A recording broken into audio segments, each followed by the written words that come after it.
Jadi, okey, Assalamualaikum. Selamat sejahtera semua ya. Cikgu pun tak nak membazirkan masa semua orang. Yang penting hari ini kita akan buat latihan seperti biasa untuk praktis sumatif yang ke-11. Jadi murid-murid, cikgu berharap ya supaya anda boleh buat bersama-sama. Jadi kalau sesiapa yang ada buku, nota, ingat nanti buka sekolah, cikgu akan tanda tengok indeks kamu, rumusan ataupun nota setiap bab dalam buku itu. Dan jangan lupa latihan. Kita dah siap bab yang 12 ya. Bab 12. Kita juga dah siapkan latihan formatif ataupun praktis formatif untuk bab 11. Sekarang kita pergi yang ke sumatif. Praktis sumatif. Akhir-akhir sekali untuk bab 11 pada muka surat ke-251. 251. Okey, kamu boleh tengok buku teks kamu, muka surat 251. Kamu boleh tulis dalam buku kamu sekarang. Cikgu dah ajar sebelum ni, bermula dengan tuliskan tarikh Khamis. Okey, tidak lupa juga hari. Okey, dan tuliskan praktis sumatif. Bab 11. Jadi kita pergi ke soalan pertama.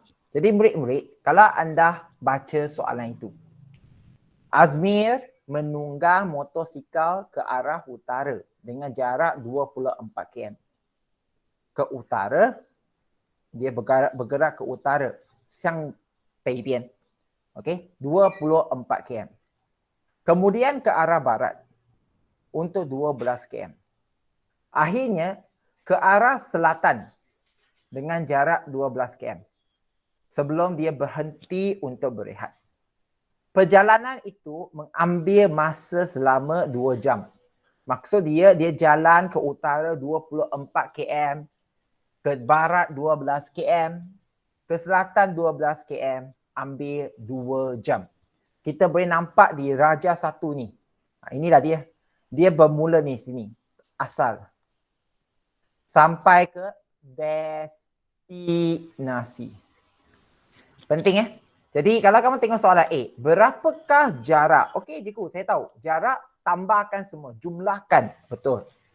Soalan B pula, apakah sasaran? Allah, cikgu, sasaran itu apa cerita pula? Bukan sama ke? Tak, cikgu dah ajar. Sasaran adalah jarak paling pendek antara dua titik. Nanti kita akan jawab sekarang. Lepas itu laju purata dan hal laju purata. Cikgu, bukan sama ke? Tidak. Memang banyak beza. Jadi untuk menjawab soalan ini, kita jawab yang soalan pertama dulu ya. Apakah jumlah jarak yang dilalui oleh Azmi? Jarak. Kalau jarak, Azmi dia bergerak 24 km, campur 12 km ke barat, 12 km ke selatan. Jadi dapatlah 48 km. Itu jarak. Jadi macam mana dengan sasaran? Untuk memahami sasaran jawapan dia itu, anda perlu terlebih dahulu memahami gambar raja ini. Okey, dia bergerak ke utara sebanyak 24 km. Okey, lepas itu dia gerak ke barat 12 km. Lepas itu dia gerak ke selatan 12 km. Jadi apakah sasaran dia? Untuk memahami sasaran, dia guna warna biru ini sekarang. Biru dia guna warna biru. Okey. Jadi dia bermula di sini. Ini asal dan sini destinasi. Jadi apa itu sasaran? Sasaran adalah jarak yang paling pendek antara dua titik dari asal ke destinasi. Sasaran. Jadi cikgu, macam mana nak cari? Macam mana nak cari? Benda ini melibatkan sedikit kiraan matematik. Kalau anda buat satu garis melintang 90 darjah, maka kamu akan dapat bahawa sinilah 12 km. Sini akan jadi 12 km. Kenapa? Sebab bahagi 2. Kalau anda tengok dia turun 12 km ke bawah, sini memang akan jadi 12 km. Yang bawah ini 24 tolak 12 dapatlah 12 km. Jadi kalau kita keluarkan segitiga ini, kita keluarkan. Jadi kita nampak di sini dah 12. Ini dah 12 km. Jadi 90 darjah. Apakah nilai untuk garis ini? Garis dari asal ke destinasi. Kalau sesiapa yang mahir, dia pun tahu. Cikgu gunakan warna hijau sekarang. Inilah kita panggil hypotenuse. Apabila garis segitiga bertentangan dengan 90 darjah. 在90的对面. Okey? 90 darjah. Maksudnya itu adalah kita panggil panjang hypotenuse. H. Jadi kita akan guna formula teorem Pythagoras. Macam mana kita nak carikan panjang hypotenuse ini? Kita akan kuasa 2 campur dengan kuasa 2 panjang sisi dia. Ini kuasa 2 dan sebelah kanan pun kuasa 2, campurkan punca kuasa 2. Jadi inilah yang sebenarnya kita nak cari. Kamu kalau ada calculator, kamu tekan calculator, maka kamu dapat 16.97. Jadi ramai orang kata, jadi cikgu betul lah, sesaran ini adalah 16.97 km. Okey? Kamu akan gunakan nilai ini, masuk. Okey, sesaran. Betul lah? Tak salah. Tetapi, sesaran melibatkan arah. Jadi, kamu nampak 2 titik asal dan destinasi ini. Kamu nampak 2 titik ini asal ke destinasi ini. Okey? Maksud dia, kalau kamu berada di sini, kamu nak bergerak ke destinasi. Arah dia mesti dari asal ke destinasi. Jadi, jawapan dia ialah 16.97 km, tak salah. Mesti tuliskan arah ke arah barat laut. Dia ada 2 benda kat sini. Satu ialah jarak, betul. Dia punya sesaran, kamu akan dapat 16.97 melalui kiraan teorem Pythagoras. Dan kita mesti letakkan juga arah. Jadi nampak ke tak murid-murid, jarak 48 km, sesaran ialah 16.97 km ke arah barat laut. Berbeza ke tidak? Boleh cikgu tanya Dipan Raj ada? Dipan Raj, berbeza ke tidak Dipan Raj? Dipan Raj, boleh bagi sedikit respon tak? Kalau tak boleh nak cakap, tak apa. Angkat tangan je. Cikgu pun okey. Dipan Raj? Okey, bagus. Okey, Ying pun faham. Boleh cikgu tanya Li Jianyi. Jianyi, memang macam Jianyi. Boleh faham ke tak? Jianyi. Boleh faham ke tak? Okey, kalau terima kasih pada Jianyi, Ying dan juga apa panggil itu Depan Raj. Jadi kalau sesiapa yang tak tahu, nanti kamu boleh tonton semulalah. Cikgu faham, ada yang tak faham. Dan cikgu sekarang nak sampaikan kepada mereka yang tak faham. Ada beza dari segi jarak dan sesaran. Cikgu ulang, kalau jarak ialah dia gerak 24, dia gerak lagi 12, dia gerak lagi 12. Jumlahkan. 加起来, betul. Tetapi itu jarak. Sesaran lain. Sesaran adalah jarak yang paling dekat. Kalau kamu nak pergi, kamu tak akan ambil kira pergi liku ini pusing kiri kanan. Kamu straight je. Lurus sampai ke destinasi. Itu yang jawapan dia beza. Jadi kita akan pergi ke soalannya ke C pula. Apakah laju?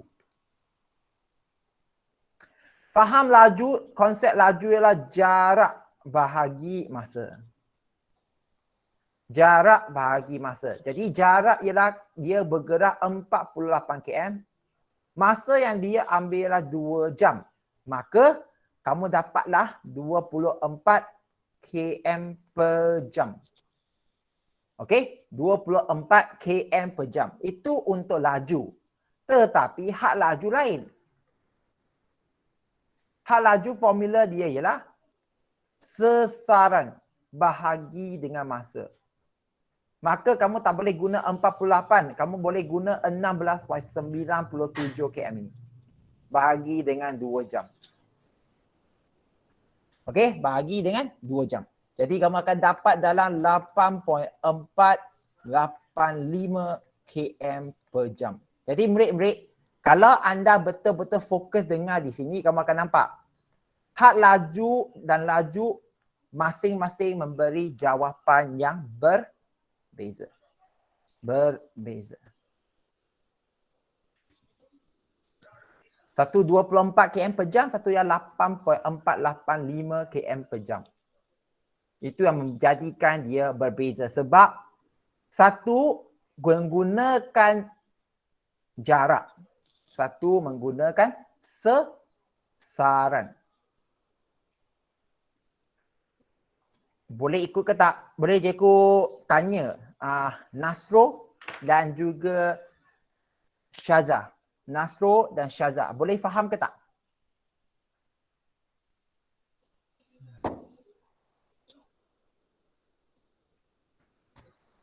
Baik, baik. Terima kasih Syazah. Nasro, Muhammad Nasro. Nasro. Okay, tak apalah. Mungkin ada masalah kan. Jadi cikgu dah cakap ya. Andai kata kamu tak boleh bagi respon pun, angkat tangan pun cikgu rasa okey lah. Angkat tangan pun cikgu rasa okey lah. Yang tak bagi respon ini yang cikgu khawatir. Thank you Nasro. Angkat tangan biar je lah. Janganlah angkat tangan terus terletak. Bagilah masa sedikit bagi cikgu faham.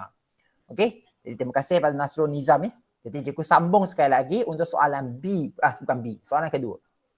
Hilmi berjalan ke arah utara sejauh 8 meter. Sebelum menuju ke arah timur sejauh 8 meter. Hilmi telah mengambil masa 5 minit untuk melengkapkan perjalanannya. Berapakah jarak? Berapakah sesaran? Dan juga apakah hal laju yang dicapai oleh Hilmi? Untuk memahami benda ini, soalan ini, cikgu perlu buatkan anda faham. Jadi, soalan nombor 2. Okay, cikgu cuba gunakan pen merah ya supaya untuk mendapat perhatian kamu.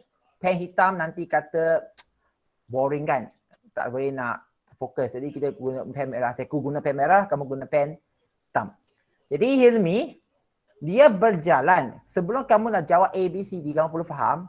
Hilmi berasal di titik ini. Hilmi, tempat asal. Dia berjalan ke utara 8 meter. Betul kan? Kalau anda tengok, dia berjalan ke utara 8 meter. Lepas itu ke arah timur 8 meter. Okey? Lepas itu ke timur. Timur. Citombian 8 meter. Lepas itu dia henti. Jadi inilah kita sekali lagi panggil titik asal atau tempat asal yang dia sampai tempat itu kita panggil destinasi lah. Atau tongdian nama destinasi. Okey? Jadi, cikgu, apa soalan dia ni? Soalan A. Apakah jarak yang telah dilalui dia? Jarak dia gerak 8 meter campur 8 meter. Jawapan dia 16 meter. Hati-hati, exam mesti ada unit. Kalau dia tulis km, tulis km. Kalau dia guna meter, tulis meter. Yang menjadi cabaran sekarang, cikgu, sesaran. Cikgu, apa sesaran? Sesaran, cikgu dah cakap. Segitiga. Teorem Pythagoras. Kalau inilah 90 darjah, kamu sambungkan garis ini. Okey? Dari asal ke destinasi. Ini adalah arah dia. Dia dari asal ke destinasi. Tempat asal. 从原点到起点的方向很重要. Arah itu penting. Jadi apakah sesaran untuk ini? Jawapan untuk sebelum kita nak jawab ini, kamu perlu faham. Ini panggil hypotenuse. Hypotenuse ikut teorem Pythagoras adalah sama dengan sisi kuasa 2, panjang sisi kuasa 2 campur panjang sisi yang kedua, punca kuasa 2. Punca kuasa 2. Kalau kalkulator kamu ada, kamu akan dapat lebih kurang 11.31 meter. Okey? Okey, 11.31 meter. Jadi, cikgu, saya tahu jawapan sasaran. Sasaran adalah 11.31 meter. Kalau kamu tulis ini saja, salah. Salah. Kamu mesti tuliskan ke arah utara dan timur. Kita panggil apa? Jawapan dia ke arah timur laut. 去东北边. Baru betul. Cikgu perlu kamu faham ya. Untuk sasaran mesti ada satu nilai betul dan dia mesti ada arah. Baru kira satu konsep. Untuk jarak kamu hanya tuliskan nilai dan unit settle. Tetapi sasaran perlu ada arah. Perlu ada arah. Okey? Sasaran. Tentukan hal laju yang dicapai oleh Hilmi. Hal laju yang dicapai oleh Hilmi. Ini dia. Jadi cikgu nak padamkan soal ini gambar raja ini dulu. Nanti kamu boleh tonton balik record dalam YouTube cikgu itu. Cikgu share nanti. Kamu boleh tengok semula. Cikgu sekarang nak buat hal laju. C. Hal laju. Sekali lagi hal laju sama dengan sasaran. Bahagi dengan masa. Jadi sasaran dia adalah 11.31 bukan 16 ya. Kita akan guna sasaran 11.31. Masa dia itu, okey, dia guna berapa minit? Okey cikgu, dia guna 5 minit. Kalau kamu guna meter per minit, sebenarnya kalau ikut matematik tak ada salah. Kalau kamu kira 2.262 meter per minit. Tapi jarangnya kita nampak meter gunakan masa minit. Meter itu diikuti masa dengan minit. Biasa kita nak gunakan saat. Kita nak gunakan saat. Jadi macam mana cikgu? 5 minit ni macam mana tukarkan kepada saat? Okey. Jadi seharusnya cikgu gunakan warna biru. Seharusnya kamu ikuti 11.31 meter bahagi 5 minit. 5 minit ada berapa jumlah saat? Jadi 5 darab 60. Jadi dapatlah 11.31 meter bahagi dengan 300 saat. Maka kamu akan dapat nilai lebih kurang dalam 0.038 meter per saat. Jadi cikgu, dalam SPM ini, mana satu yang betul? Yang biru ini 0.031 meter per saat ataupun yang merah 2.262 meter per minit. Kalau ikut secara teori, dua-dua pun betul. Namun, untuk SPM, cikgu dah cakap, biasanya unit untuk hal laju yang menggunakan meter akan diikuti dengan saat. KM kita akan gunakan jam. Kalau kilometer biasa akan ikut dengan jam. Maksud dia meter per saat, kilometer akan jadi per jam. Jarang kamu akan nampak meter per minit. Memang jarang. Memang jarang. Dari segi matematik tak salah. Tapi dari segi sains kita terima 0.038 meter per saat. Jadi murid-murid, boleh ke tak cikgu nak dapatkan respon semua? Kalau faham, sila angkat tangan. Itu je dia. Dah angkat tangan jangan kejar. Angkat je, biar dulu. Cikgu nak tengok Alia, Maisara ke, JNG ke, Ensong ke, Yijing ke, Adam ke, Ifa. Kalau semua faham, angkat tangan dulu. Cikgu nak tengok je. Okey, sila angkat tangan. Nasrul? Yiying? Okey, sabar ya. Okey, semua ini faham. Cikgu sambung ya. Jadi terima kasih Ensong. Cikgu tak tahu kamu buat apa ya. Tapi kalau boleh ikut kelas ya. Cikgu tak tahu apa yang kamu sedang buat sekarang. Okay, boleh turun tangan sekarang. Kita sambung untuk soalan 3. Jadi kamu dah nampak sekarang, oh rupanya sesaran dan jarak berbeza. Laju dan hal laju pun berbeza. Kita sambung soalan 3. Ini best. Cikgu, memang nak tanya matematik ke ni? Untuk fahaman murid semua ya, jarang dalam SPM, KB, SM sebelum ini dia keluar dalam jarang. Memang sangat jarang. Dia keluar dalam kertas 2 jarang. Biasa dia keluar dalam kertas 1. Namun untuk KSSM ini dikhabarkan soalan bentuk graf ini adalah soalan yang katanya aras tinggi, hebat. Jadi sesuai dikeluarkan dalam soalan kertas 2 bahagian B, struktur. Okey, jadi nak ke tak nak anda perlu faham. Perlu faham dan belajar. Jadi murid-murid, Raja 2 menunjukkan graf untuk gerakan sebuah kereta. Graf jika saya tak boleh baca. Belajar baca. Baca tajuk Y, hal laju. Baca tajuk untuk paksi X masa. Maksud ini adalah kalau masa bertambah, kereta itu hal laju mula bertambah. Okey, cikgu ulang ya. Kalau anda tengok kat sini yang depan ni, bahagian yang depan ni, cikgu guna warna hijau.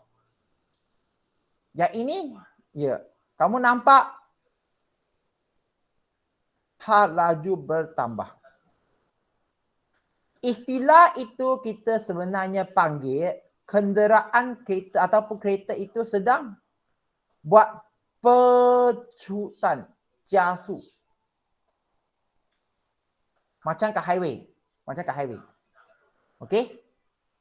Untuk yang atas ini pula, dia atas ni, kereta bergerak ke tak? Ya, kita panggil had laju seragam. Had laju seragam. Iyang de sutu. Had laju seragam. Okey? Tetapi kita panggil ini pecutan sifar. Ataupun tidak ada pecutan. 它没有加速, tak tambahkan hal laju, tapi kereta bergerak macam ke highway. Bergerak 80 km per jam. Dia gerak macam tu. Yang garis yang terakhir tu turun itu, masa bertambah, hal laju turun ini, kalau cikgu nak tulis juga, ya ini panggil hal laju berkurangan. Hal laju berkurang ataupun kalau kita nak cakap pecutan, kita akan panggil dia sebagai nya pecut. Ataupun bahasa kasar dia break, jensu, break. Sehingganya dia henti. Kosong itu maksudnya dia henti. Jadi dalam graf itu, apakah yang mewakili pecutan dalam graf? Okey, dalam graf itu macam mana kita nak tengok pecutan? Kita tengok kecerunan graf. Sabar. Kamu akan tanya apa itu kecerunan. Cikgu akan jawab pada B nanti. Berapakah pecutan kereta dari saat 0 hingga 5? 0 hingga 5, apa pecutan dia? Tentukan jumlah sesaran. Cikgu, ada belajar ke benda ni? Kalau sesiapa yang nak buat ulang kaji sendiri, cikgu memang akan sebut ya, nak buat ulang kaji sendiri, ada pada muka surat yang sini ya. Cikgu nak bagi tahu juga. Penting ya, benda ni jangan kata ni tak tahu. Pada muka surat 238, muka surat 237 ya. Semua ada, dah jawab dah. Dah jawab dengan penerangan dia pada muka surat 236. 236, 237 dan 238. Ada kat situ, ada contoh. Kamu boleh tengok balik. Jadi dalam exam, kalau kamu cakap kamu tak reti buat, jangan cakap cikgu tak mengajar ya. Itu yang memang cikgu pantang. Tak faham tak apa. Tapi kalau tuduh cikgu tak mengajar ataupun siapa cikgu tak mengajar kan, tak baiklah kan. Kita pun betul-betul mengajar ni kan. Jadi belajar sama-sama. Jadi kita pergi soalan pertama dulu. Nombor 3. Bukan soalan pertama. Soalan nombor 3 ya. Guna merah. Okey. A. Pecutan dalam graf itu diwakili oleh apa? Kecerunan graf. Jadi kamu cakap, cikgu apa itu kecerunan graf? Sabar. Cikgu nak jawab dah ni. Okey. Soalan kedua minta cari pecutan dari 0 saat ke 5 saat dalam graf. Pecutan dari 0 saat ke 5 saat. 0 ke 5. Kalau kita lukis dalam kertas ini supaya anda faham. Okey. Hal laju dan masa 0 hingga 5. Kamu akan nampak dia ialah satu garis yang lurus. Sini ialah 20. Jadi macam mana nak carikan kecerunan? Kalaulah kamu ingat matematik ya. Ya. Y sama dengan MX campur C. Kecerunan itulah M. M sama dengan Y2 tolak Y1 bagi X2 tolak X1. Cikgu apa ini? Senang je. Gunakan dua titik ni. Sekarang kita kira. Pecutan dari 0 ke 5 saat ni ialah Y2 atas ni 20 tolak 0 bagi dengan X2 5 tolak 0. Maka dapat 20 bahagi 5 iaitu 4. 4 pecutan kamu perlu gunakan unit meter per saat. 4 meter per saat. Cikgu, apa maksud ini? Cikgu ulang 4 meter per saat. Maksud untuk MS negatif 2 ini adalah setiap 1 saat 2, 3, 4. Okey? Kereta itu akan tambah dia punya hak laju sebanyak 4. Itulah maksud dia. 4 meter per saat. Tapi kalau boleh tuliskan jawapan MS negatif 2 ini. Ini dia. Jadi itulah kita panggil kecerunan. 倾斜度。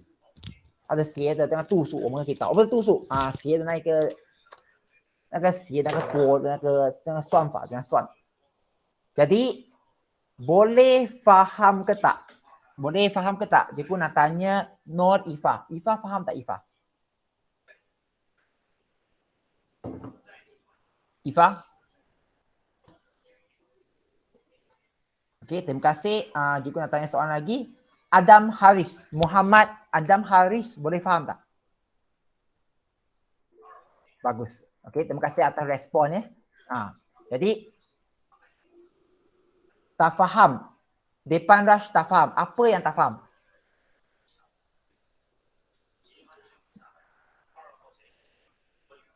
A. Pecutan diwakili oleh kecerunan graf.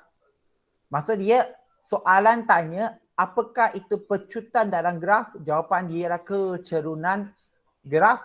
Cikgu tak nak terangkan panjang lebar ya. Untuk Depan Raj. Cikgu bukan nak alihkan tapi sebab ada banyak lagi. Tetapi kalau kamu nak tahu secara lanjut ya. Kita pergi 236 kejap. Mulai cikgu tarik kejap. Okey. Kamu perlu faham ya. Kamu akan belajar dua graf secara am dalam bab ini. Pertama, graf sesaran masa ya. Ini yang pertama. Soalan bukan yang ini. Soalan ialah graf hak laju dengan masa. Depan Raj, tengok pada skrin cikgu muka surat 236 ni. Graf hak laju dengan masa. Ya. Kecerunan graf adalah pecutan. Faham ke tak Depan? Cikgu nampak, kamu nampak dulu. Fahamkan daripada cikgu ambil istilah itu. Jadi apa itu kecerunan? Maksud dia garis dia. Jadi ini kecerunan dia ini. Maksudnya dia naik. Jadi nilai dia akan jadi positif. Ini kecerunan kosong. Di sini kecerunan turun dia akan jadi negatif. Itulah pecutan yang kita nak bagi tahu. Pecutan.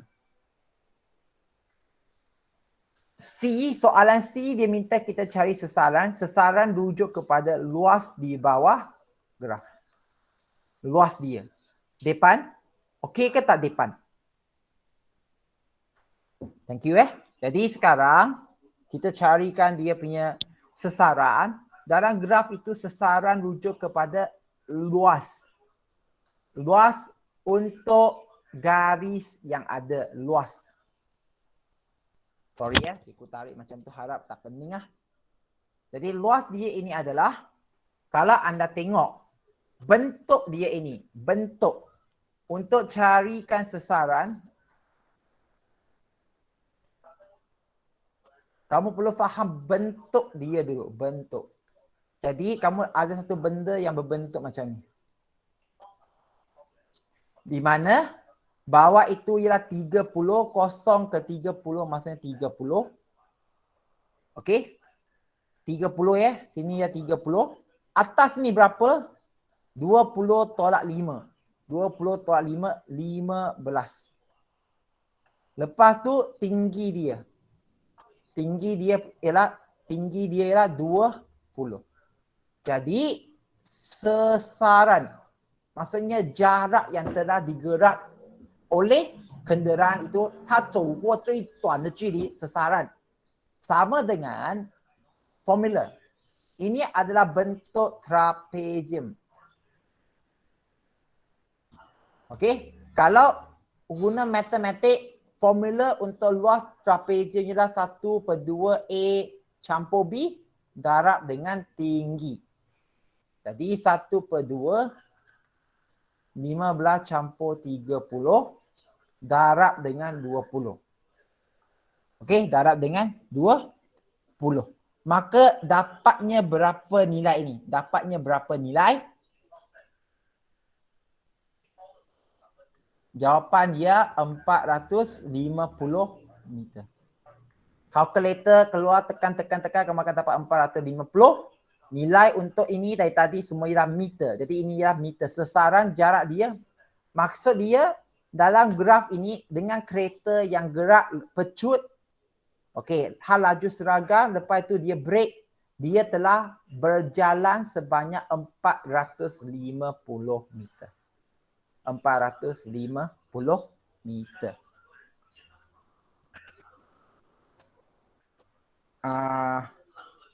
Alia Maisara, okey ke tak?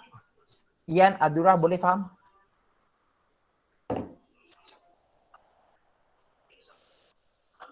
Alia Maisara? Kalau tak boleh tulis angkat tangan pun cikgu layan je ya. Okey. Jadi murid-murid cikgu berharap apabila cikgu tulis di sini, kamu pun boleh ikut tulis dan cuba jawab soalannya. Jangan kata cikgu nanti saya baru tulis. Tak ada. Memang kamu tak akan tulis pun. Tolong tulis sekarang. Okey, jadi kita pergi nombor 4 sekarang. Nombor 4. Okey, soalan nombor 4. Raja 3 ialah graf yang menunjukkan gerakan objek P dan Q. Maksudnya ada dua objek dia bergerak, P dan Q. Jadi graf cikgu saya tak boleh nak baca. Belajar baca. Tajuk Y atau paksi Y ialah hal laju. Tajuk untuk paksi X ialah masa. Cikgu saya tak boleh nak baca juga. Okey, kita ambil Q. Okey, kita ambil Q. Kalaulah ini graf, Q dia bentuk macam ni. Maksud dia, masa makin bertambah, baca X dulu. Masa makin bertambah, hal laju dia makin bertambah. Okey, kalau ini garis Q kan. Maksudnya, masa makin bertambah, hal laju makin bertambah.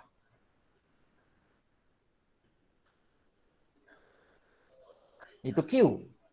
Kalau untuk P pula, cikgu saya tak boleh faham. P naik turun. Okey, masa. Apabila masa bertambah, hal laju P bertambah. Okey, 它的速度增加吗？ Tetapi apabila sampai saat 8 atau 4 秒的时候, sampai saat 8, dia punya hal laju berkurangan. Ini so 它加速, tambah, lepas itu dia tolak, 减速. Sampailah dia henti. Berdasarkan kecerunan graf P dan Q, yang manakah menunjukkan nilai pecutan yang lebih tinggi? Depan rush ini perlu dengar dah. nilai pecutan lebih tinggi pada saat ke-6. Untuk jawab soalan ini, kamu perlu pergi ke saat ke-6 itu, buat satu garis melintang. 第6秒画条线在. Jadi kamu tengok P dan Q. Mana satu dia punya kedudukan lebih tinggi? P dan Q pada saat 6 itu, mana satu kedudukan lebih tinggi? Boleh cikgu tanya Cheong Jialing tak? Jialing dan Cheong Jialing? Jialing dan juga Cheng Zhiwen. Jialing? P dan Q, mana satu lebih tinggi? Apa pada saat 6, cikgu dah buat satu garis kan? P ataupun Q, mana satu lebih tinggi? Jialing? Jiwen? Yes, Dipan Raj, apa dia? P. Good. Thank you Dipan. P. Thank you Jiwen. Jadi P. Okey, P. Jadi macam mana kamu jawab dia?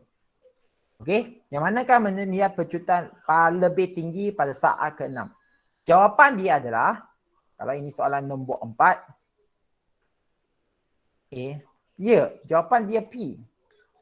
P mempunyai nilai pecutan yang lebih tinggi.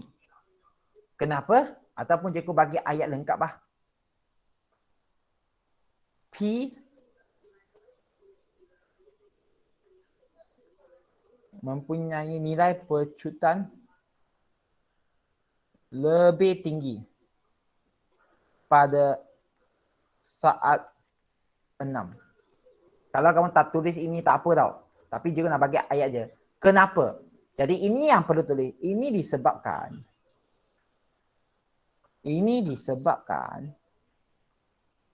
Okey. Ini disebabkan. Cikgu, saya nak tulis dia lebih tinggi. Tak boleh. Lebih tinggi. P lebih tinggi dan Q lebih rendah. Kita nak kaitkan dengan kecerunan. 它高，因为它的倾斜度比较均线。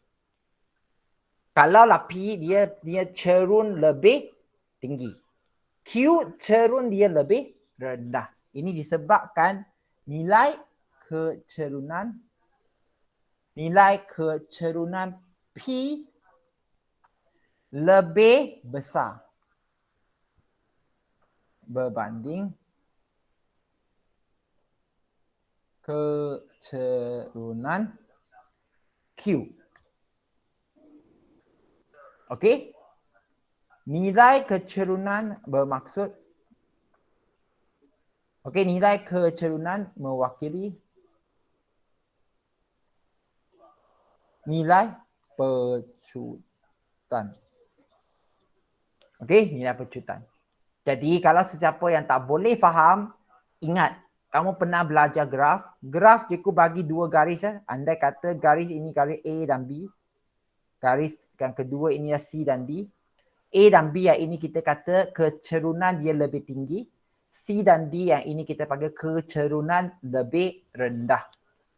它比较像去地面，一个是比较像去天空的，比较斜的意思，倾斜度高的意思。Okey, jadi itu untuk A. Cikgu dan jawab untuk B, tentukan kecerunan P dari 0 hingga 8 saat. P dari 0 hingga 8 saat ya untuk P. Okey, jadi P, kalau anda tengok, cikgu pun lukis supaya anda lebih senang faham. Dia kata dari masa 0 hingga 8 saat, P dia sampai ke sini je. Dia tak turun. 0 sampai 8 saat, dia henti kat 8 ni. Okay, tinggi dia kat sini ialah 20. Jadi, apakah kecerunan? Jadi, kecerunan. Siapa yang tak tahu sekali lagi, ingat kecerunan dalam matematik ialah M. Y sama dengan MX campur C, M. Jadi M itu mesti ambil 2 titik. Cikgu nak ajar cikgu guna biru untuk mewakili ini adalah meter ya. Kalau kamu tahu titik ini, atas ini titik di itu kita panggil 820, koordinat 820, yang sini kita panggil 00 lah. Ini panggil X2, Y2, ini panggil X1, Y1. Jadi kecerunan ialah Y2, 20 tolak Y1, bahagi dengan X2 tolak X1. 20 bahagi 8, maka dapatlah nilai 2.5 meter per saat. Bukan meter S negatif 1 ya, meter S negatif 2, kuasa negatif 2. Hati-hati ya, baru kira ini betul. Kalau kamu tak letak unit 2.5, kira salah juga. Perlu ada unit.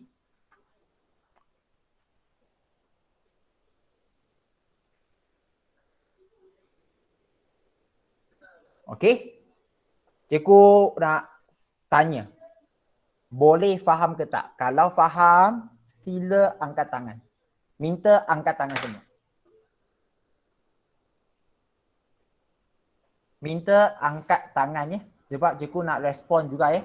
Minta angkat tangan. Yiying ke, Jiwen ke, Adam ke, Syazah, Ensong ke, Ifah, Tio Jakit. Sila angkat tangan kalau faham. Yiying? Adam Haris, Ensong. Yiying? Yiying? Okey, tak apa. Sila turun tangan semua. Okey, sila turun tangan semua ya. Jadi, cikgu sambung ya. Kalau boleh, cikgu nak cuba buat lagi 2 soalan. Okey, sila tabah ya. Cikgu banyaknya hari ini. Tak banyak. Kalau kamu buat dalam kertas itu, baru 2 muka surat je pun. Okey, baru 2 muka surat. Jadi cikgu sekarang nak cuba jawab soalan 5 dan 6 ya. 5 dan 6. Okey, 5 dan 6. Kalau anda tengok soalan nombor 5, Raja 4 menunjukkan satu keratan pita detik. Okey, cikgu dah tunjukkan panggil apa itu ya? YouTube eksperimen apa itu panggil jangka masa detik dengan troli ya. Jangka masa detik dengan troli. Ada satu alat yang macam kotak. Dalam itu dia akan tekan-tekan. Dia ada satu benda yang bintik yang akan tekan pada atas kertas. Kertas yang kita sambung ke dalam jangka masa detik itu namanya pita detik. Pita, piau. Okey, harus ketai. Jadi benda itu macam cellophane tape. Tapi warna putih lah. Apabila troli bergerak, dia akan tarik kertas itu dalam jangka masa detik, dia akan turunkan titik di atasnya. Jadi kita nampak ini adalah satu keratan pita detik yang panjangnya 16 cm. Diberikan masa antara 2 titik yang berturutan ialah 0.02 saat. Cikgu apa masa 2 titik ni? Ya, sini ada 2, 3, 4, 5, 6, 7, 8, 9, 10 dan 11 titik.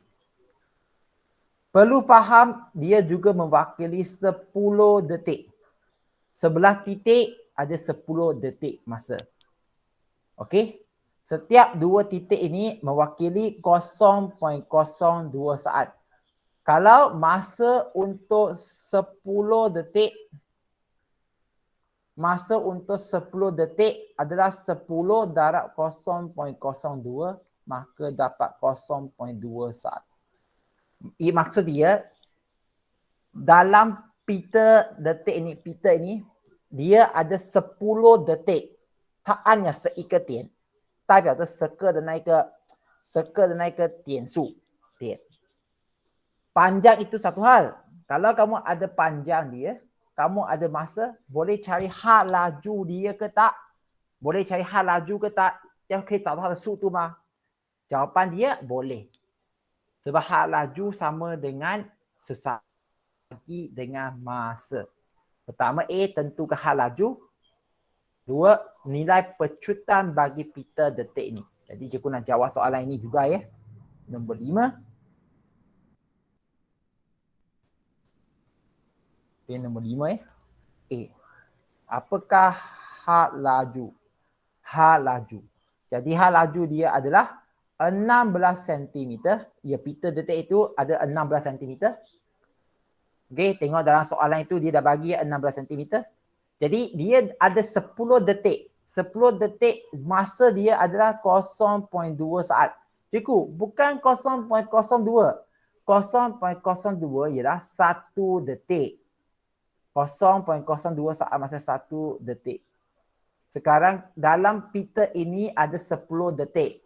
我们就乘十咯, darab 10 dapat 0.2 saat. Jadi kalau anda gunakan kalkulator, anda kira dapat nilai berapa? Dapatnya nilai berapa? Dalam 80 cm per saat. 80 cm per saat. Okey, murid-murid boleh faham ke tak?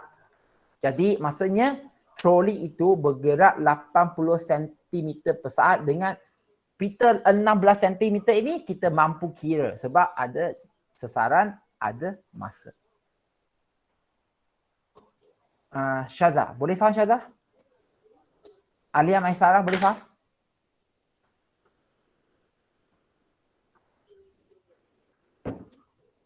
Ciongkai, boleh faham? Kai?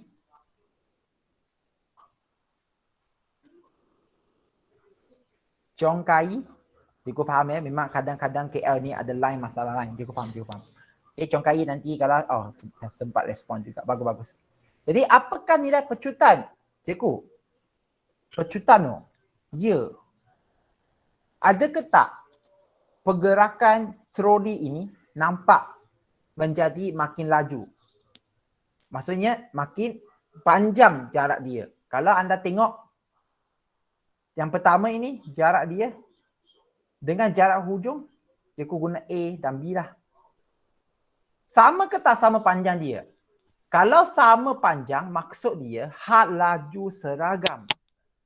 意思是一样的速度，有加快到吗？ Tak ada. Dia tak menjadi lebih laju. Had laju lebih laju ke? Tak ada. Jadi, dia ini yang kita panggil pecutan itu tiada meningkat. Jadi macam mana kamu nak jawab ini? Ada dua jawapan. Pertama, kamu boleh jawab ini adalah pecutan sifar. Ataupun kita panggil kosong. Kosong.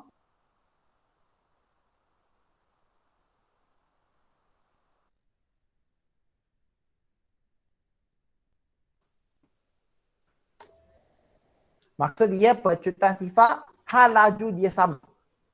Hal laju dia sama. Jadi, kenapa? Kenapa kita nak jawab ini? Jadi, hal ini demikian kerana apa? Demikian kerana hal laju awal ataupun hal laju pita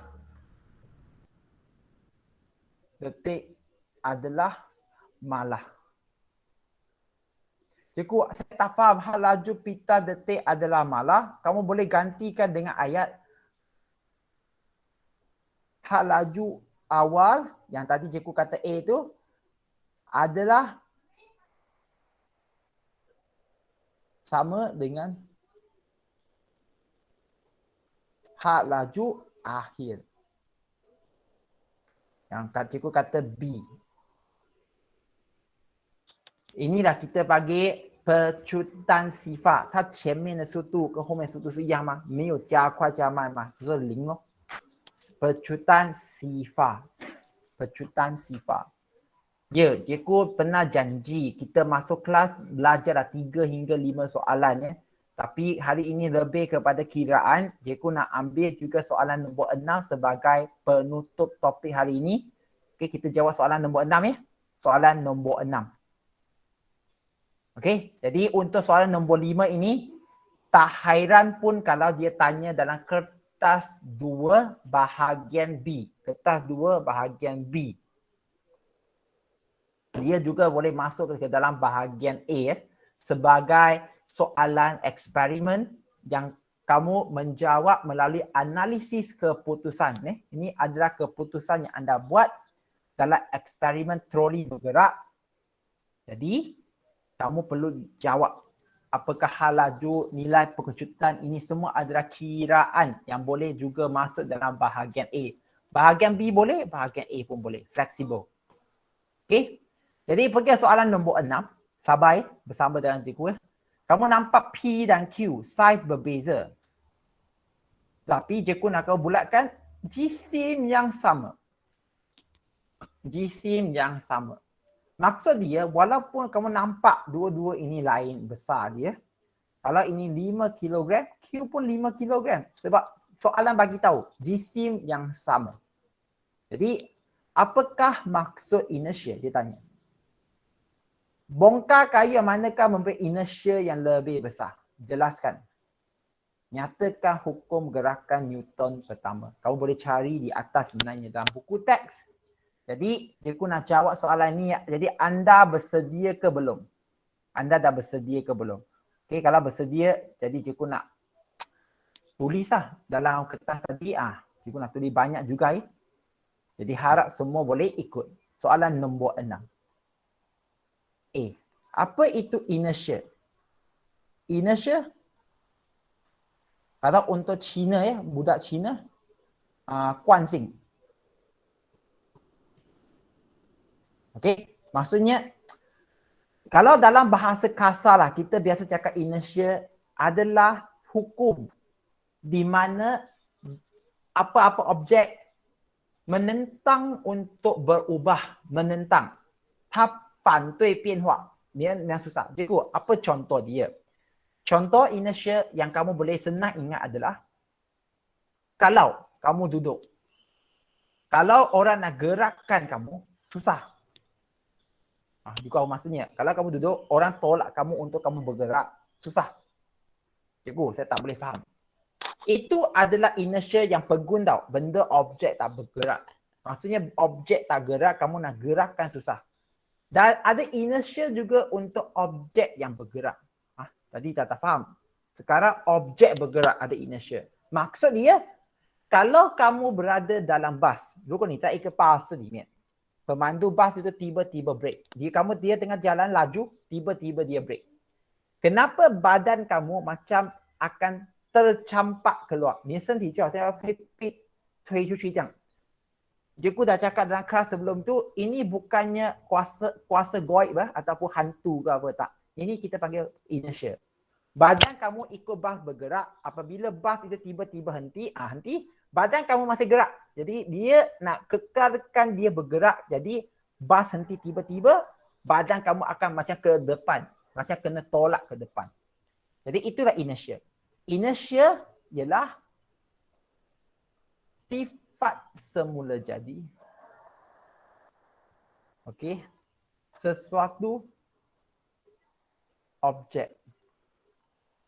Semula jadi, dia memang semula jadi. Okey? Yang cenderung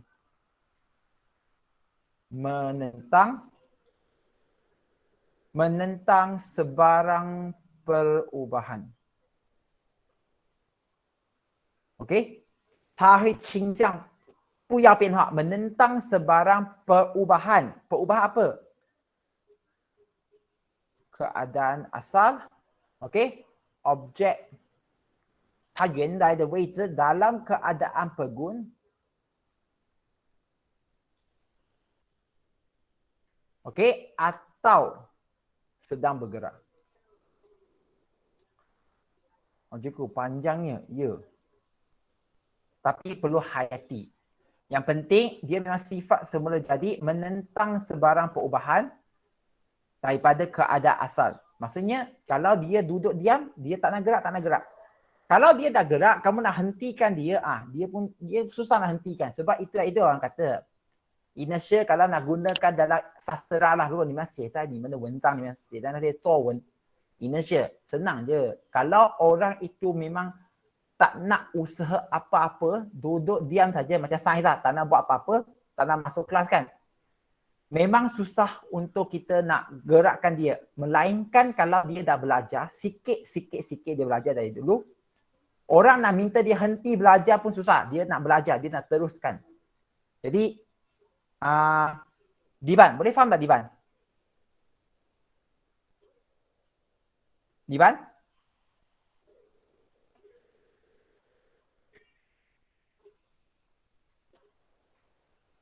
Diban? Boleh faham tak Diban?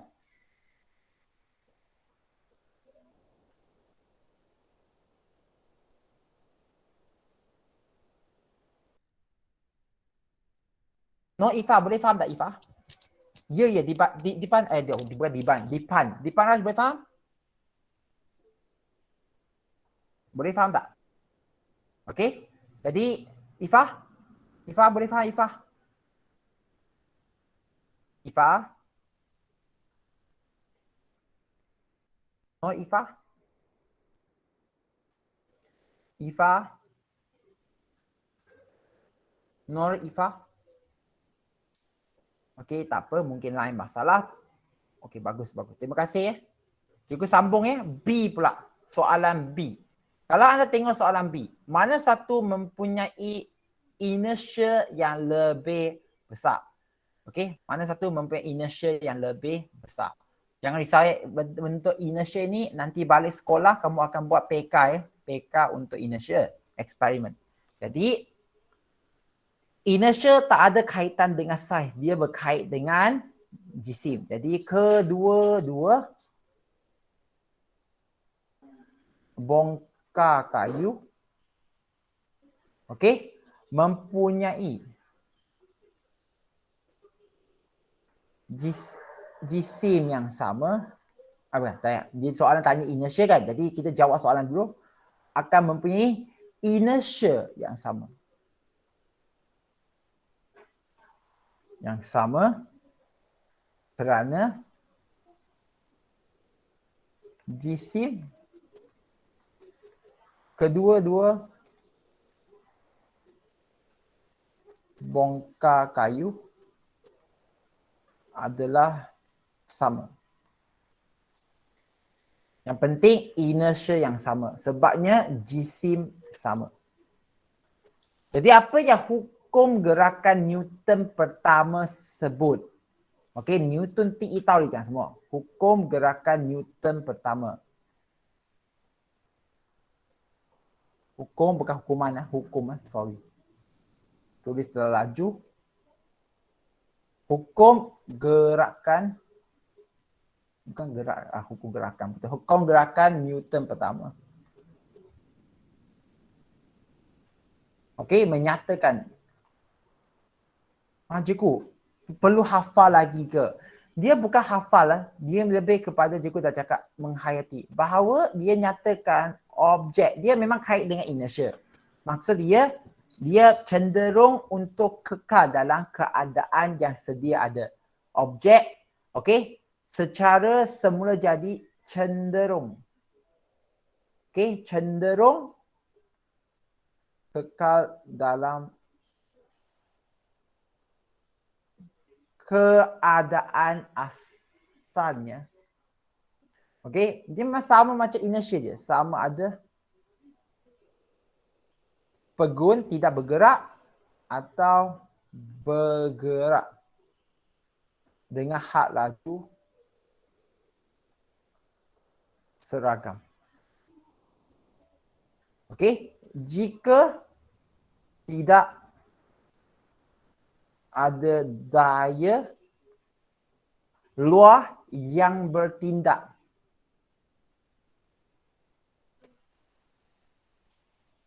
terhadapnya.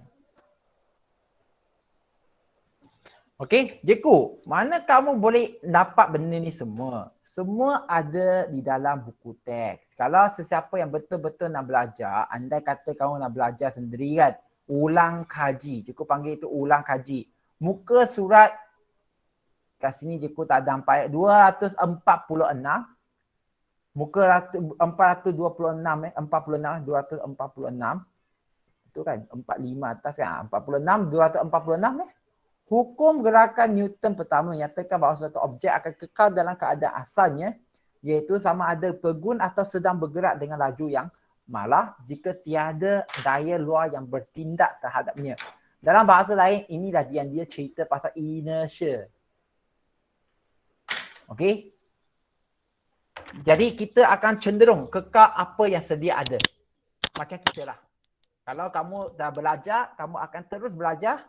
Kalau kamu tak pernah mula belajar, kamu susah nak mula belajar itu. Sebab memang kita nak kekal apa yang sedia ada. Jadi, bila lagi? Tolonglah buat sesuatu lah. Jangan sampai SPM tahun depan, baru mula menyesal. Jadi, Jeku pun tak nak mengganggu semua murid-murid ya. Sebab kita nak Jeku asalnya nak habiskan 7, 8 dan 9 ya. Tapi masa tak mengizinkan sekarang. Jeku memang ada mesyuarat nak pergi ni. Tak apa, murid-murid yang saya hormati sekalian. Kamu ada soalan nombor 7, 8, 9, tolong buat dulu. Tolong buat sementara kita tamatkan kelas hari ini kan. Tolong buat dulu dan kita akan bincang pada minggu depan. Bukan minggu depan, besok. Dan kelas besok, ingat, cikgu tak boleh buat pada pagi tau. Cikgu tangguhkan kelas besok ke petang. Pukul 3 petang. Umur siau, santai, hasan kemian. Okey? Jadi minggu ini kita akan jumpa dua-dua kelas, jangan risau. Cikgu memang kata cuba sedaya upaya.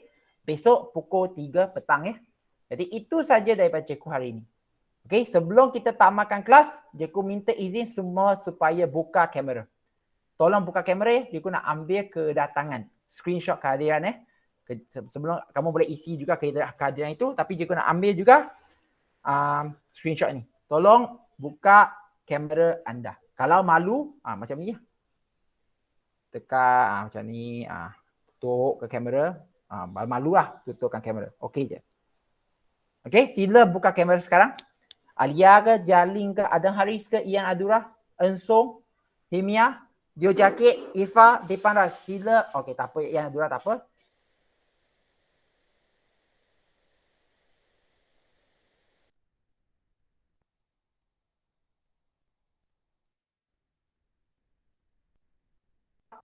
Tiga, dua, satu. Okey. Jadi terima kasih semua. Jumpa lagi besok pukul 3 petang ya. Terima kasih. Bye-bye.